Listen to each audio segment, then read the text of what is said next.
How you doing? Hello, everybody. Today we're doing a meta tier list.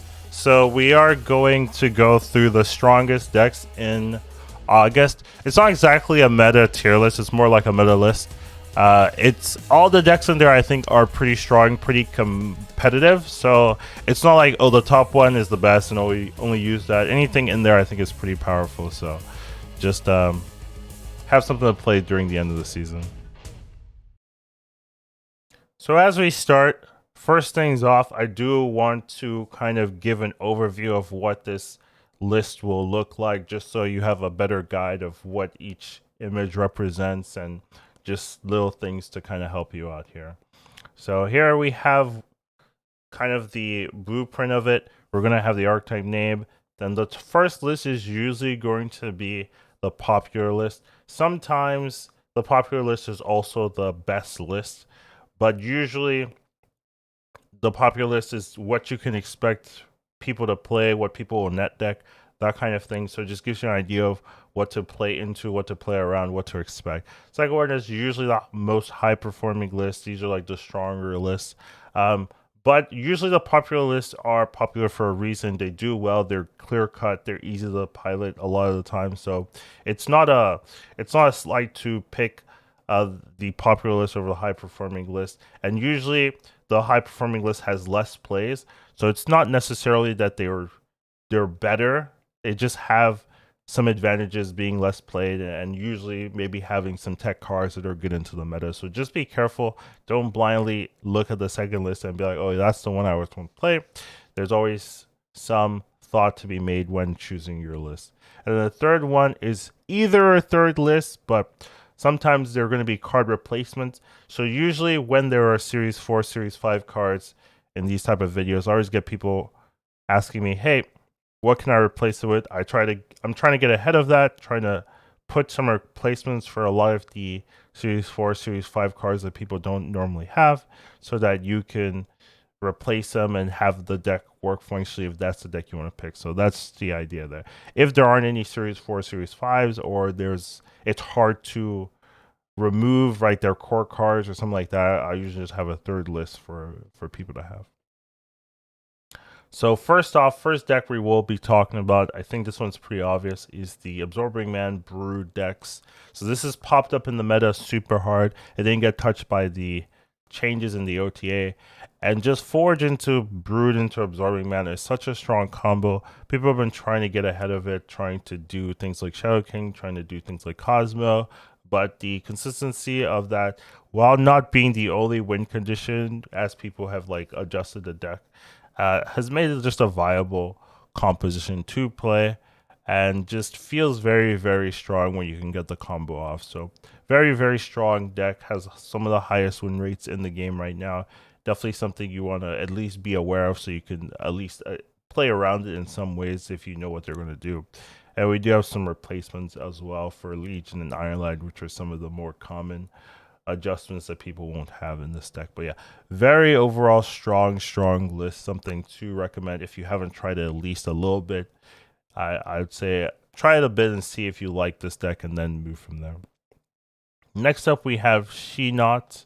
So this is the She-Hulk Infinite deck. I used to love this deck, but its priority for me went down a little bit because of Legion. A lot of this deck was utilizing magic to kind of give you that edge, but because Legion was super popular, everyone was just removing the magic on turn 5, turn 6, and it just made this deck feel a little bit worse.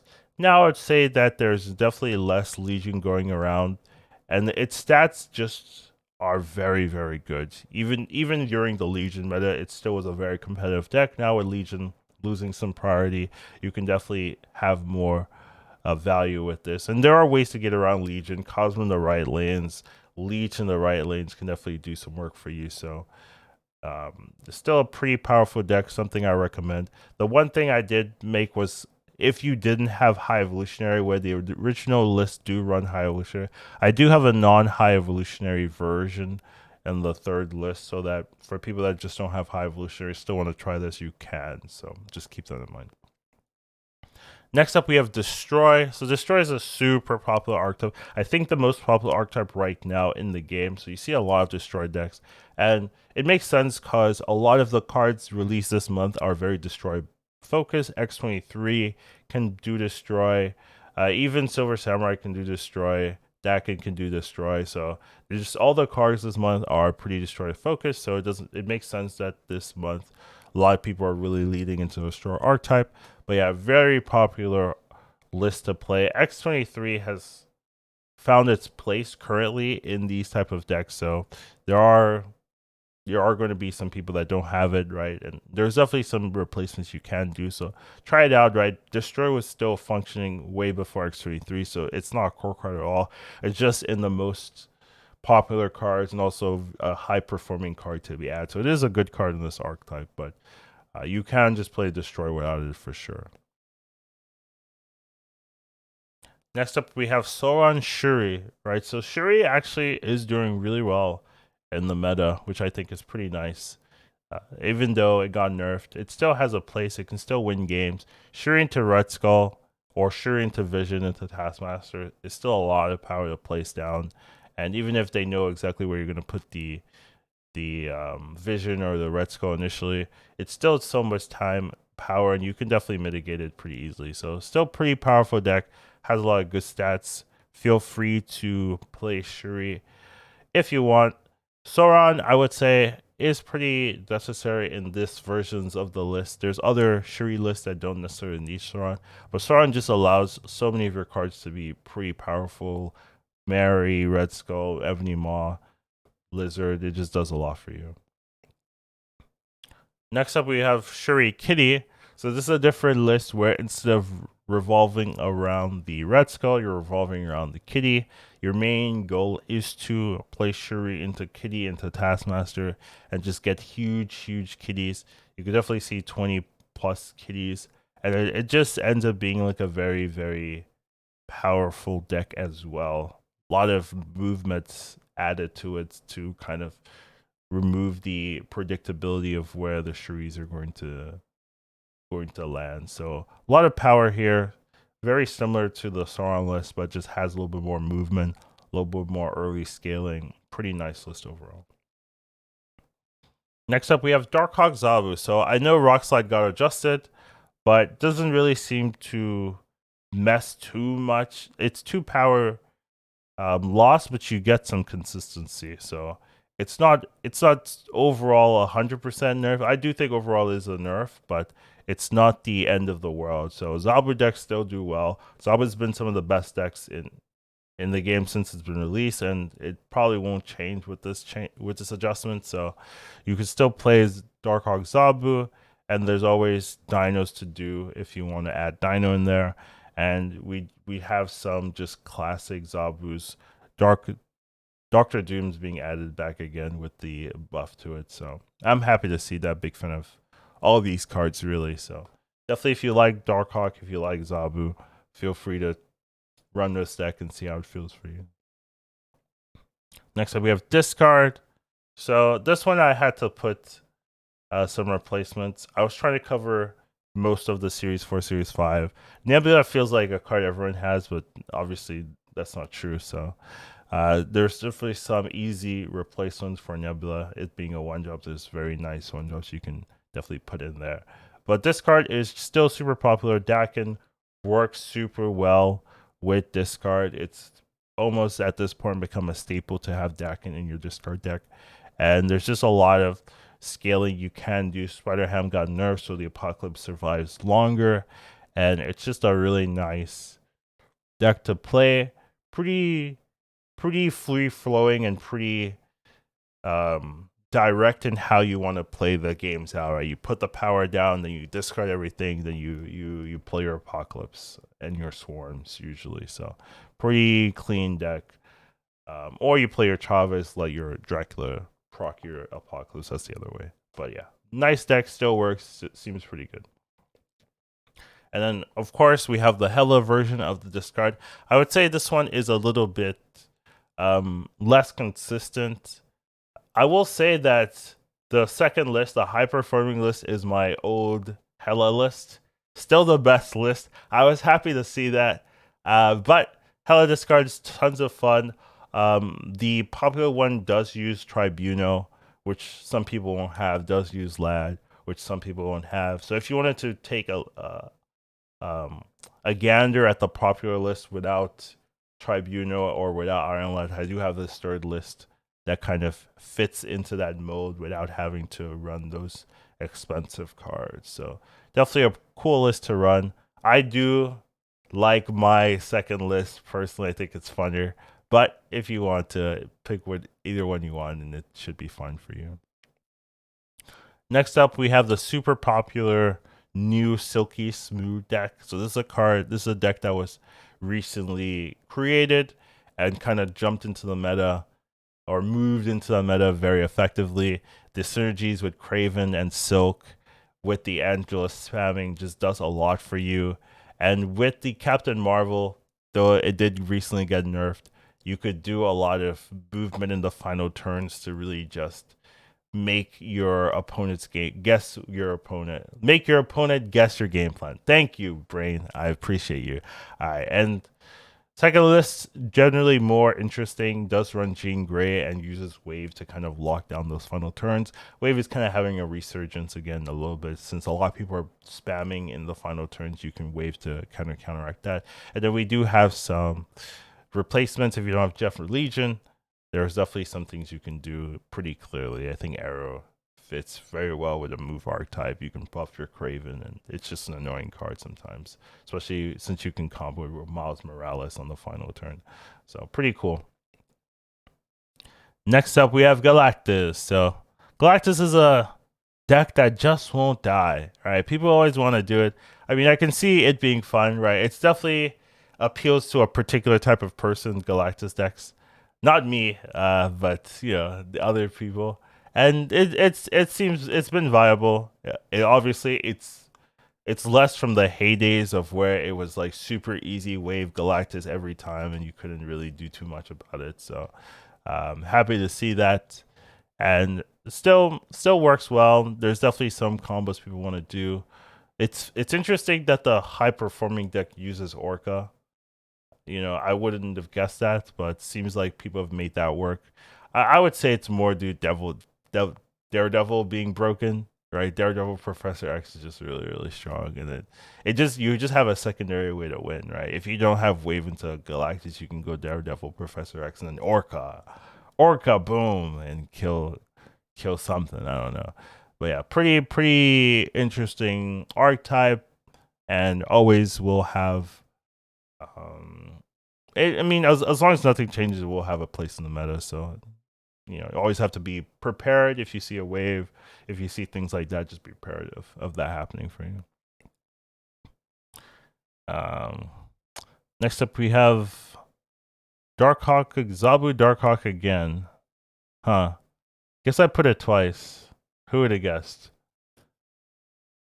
Fascinating.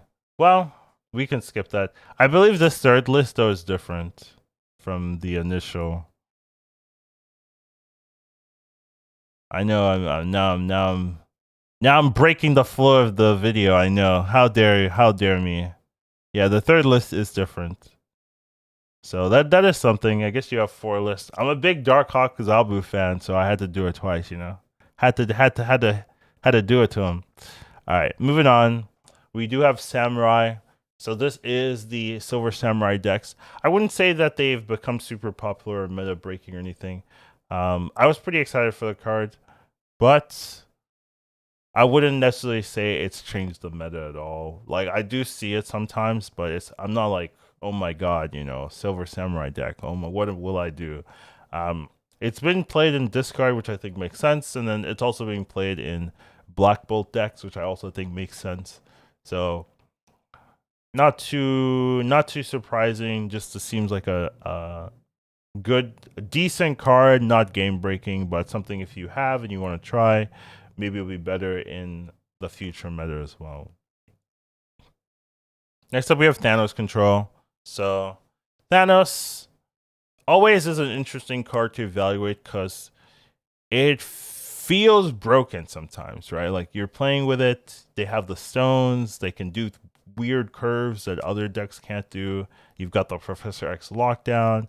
They have so many options. And then other times, like, you do all the fancy Thanos stuff. You're playing all your cards. You know, you're raising up your glasses. You're summoning your blue eyes, and then they just killmonger all your stones, and you die. You know, and it's just like, oh, right. So, I will say, like, I do think Control has a lot of advantages for it. Right, being able to get an early Professor X is really good. You get to play Claw, which I'm really big fan of, and then the Destroy version is also pretty nice. Here you can do a lot of like very sneaky things, like summon a Galactus earlier without really telling that that's your game plan, and just Killmonger doesn't bother you as much since you're planning on destroying your stones yourself, so it just works out pretty well for you. So there's a lot of good things going in that particular list. But if you like Thanos, there's always a Thanos deck in the meta, always. So feel free to try them out and see how you like it. Next up we have Sera Surfer. So Surfer has been kind of taken over by the Forged Brood combo. And I will say this is no different. You're still running Forged Brood combo here because it's just so strong. But you can make it a more Silver Surfer focused list. The normal Absorbing Broods lists don't really focus on Silver Surfer. If you don't hit the Brood, the Surfer actually kind of does nothing. Here, your Surfer still has a lot of value, so you can still kind of feel like a Surfer deck without, you know, fully relying on the Forged Brood combo. So still works pretty well. Surfer decks have just been good. They don't always put out the most power, but they have a lot of tech cards. Like, that's where their advantage lies. You can play so much tech into this because a lot of the tech cards are on 3. Something interesting people have been doing is running Darkhawk in Silver Surfer because Rock Slide's a 3-drop, and they're like, wow, Rock Slide's a 3, that buffs my Surfer deck. And honestly, it seems fine, right? Because rocks aren't just their power, they're also the disruption, right? So the rocks have way more value than you would think. So actually a pretty good card just to play. And if you just have to add a Darkhawk, sometimes you have a 10 power Darkhawk, like that's pretty good. So seems like a nice addition, and it seems to be performing decently well, so I thought it was pretty cool. And this one is just a interesting Surfer list, just full on random stuff. I thought it was funny looking. Next up we have Sera Control. So Sera Control always has really good stats, like surprisingly. Well, maybe not surprisingly, but it's surprising how effective putting Shang-Chi Enchantress Killmonger in your deck is. That's your win condition. Shang-Chi Enchantress Killmonger, and you have some scaling, some late game, and boom, like you have a functioning deck. And Sera Control just does that really well. It's just like the games you can win, you win super hard. So Sera Control always seems to have good stats and just a very solid list that's easier to make than others early in your Marvel Snap life cycle. So just a solid list. If you have all the cards and you don't know what to play, you can just play this and have it work out for you. If you don't have Hit Monkey, Lizard works perfectly fine. And next up, we have Negative Sera. This used to be the most popular archetype, like maybe like a month ago, but things have changed, right? So it's definitely lost a lot of its priority, I would say, from before. Mostly, I think, since the Legion edition. Once again, Legion ruins Magic, in my opinion, where Legion just messes with the Magic. You're trying to have a lane so that you can play your negative stuff on the final turns, but then Legion just says, nope, turns over, you don't get to play your cards. Bye-bye, you lose, right? So I think it's lost a lot of priority just because it sucks into those matchups. I remember playing this matchup with Legion, and it just feels so easy because they can't do anything. It's so hard to... They're not running cause or anything. It's so hard to have that Magic Limbo stay alive when you can just play Legion the other 2 lanes and just negate it. So it's lost a lot of priority, but once again, Legion has lost some playability. So this is kind of jumping back up into the spotlights. Still a fun deck to play, and a lot of people like playing Wong and things like that, and you still get to do that with this. So still pretty cool. If you like this type of deck and you've played it before, feel free to try it again, see how it feels with the Legion changes. And I believe the last deck we have here is Cerebro 5. That's right, Cerebro 5 actually is now the most popular Cerebro deck, which I thought was cool, right? Because Cerebro 2, Cerebro 3, those used to be the very dominating Cerebro decks. But Cerebro 5 seems to be the new hotness. It's also performing the best. Now, is it because there's more people playing Cerebro 5? Maybe. But still, the stats say, hey, Cerebro 5, not too bad, not too shabby. So if you like Cerebro, you want to do something different. I played a couple of games of it. It was fine. It was fine. It wasn't like horrible. It wasn't horrible, but it was. I wasn't like, I really want to start being a Cerebro main now. That wasn't my thought. It was a fine deck. So feel free to try this. If you like Cerebro decks, you want to do something new. Dr. Doom's a great card, like it's great, and you get a lot of these cheap stuff. You can still play Forge Brood. I wonder if Forge Brood Absorbing Man is just carrying this deck, right? Where it's like this combo is so strong, it doesn't matter what the other 9 cards are. Forge Brood Absorbing Man, and then the Dr. Doom at the end, job's done. That kind of thing. So seems pretty fun though. So just keep that in mind, and pretty nice list. That's what we have for this tier list. It's not. I didn't really make it a tier list format because I didn't want to. Every time I do a tier list, it's like, wow, the bottom ones suck, and that's not true. I just put all the good stat decks in, like up to a certain point. I just put all the decks with good stats in. So there were some decks where I was like, ooh, it's popular, but the stats suck, so I skipped those. So anything here, feel free to try it. It's not necessarily, from top to bottom, these are the best or the worst. These are just good decks to play. And I like having lots of variability in deck design, making cool lists. And if anything looks interesting to you, feel free. They should perform decently well, and that's the objective here. So overall, those are some of the.